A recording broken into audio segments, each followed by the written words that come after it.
প্রেম মানে না বাধা। যে সত্যিকারের ভালোবাসে সে কখনো ছাড়তে চায় না। হাজার কষ্ট হলেও, হাজার ভুল বোঝাবুঝি হলেও তার মন শুধু একটাই কথা বলে, তুমি থাকলেই আমার পৃথিবী পূর্ণ হয়।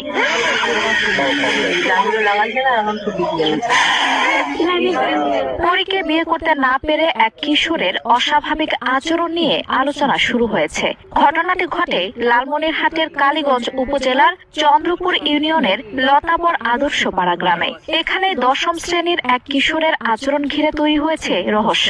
ভুক্তভোগী কিশোরের নাম মাসুদ রানা, বয়স মাত্র 16 বছর। স্থানীয়দের দাবি, কয়েকদিন ধরেই তার আচরণে অস্বাভাবিক পরিবর্তন দেখা যায়। কেউ বলছেন তার শরীরে নাকি পরি ভর করেছে। পরি জগতে নিয়ে গেছিল এবং নিয়ে গিয়ে নাকি বিভিন্ন ধরনের জিনিসও খাওয়াইছে।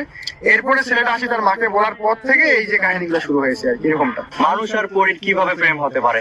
আসলে প্রেম যে বাধা মানে না, আমরা এটা সচক্ষেই দেখলাম আর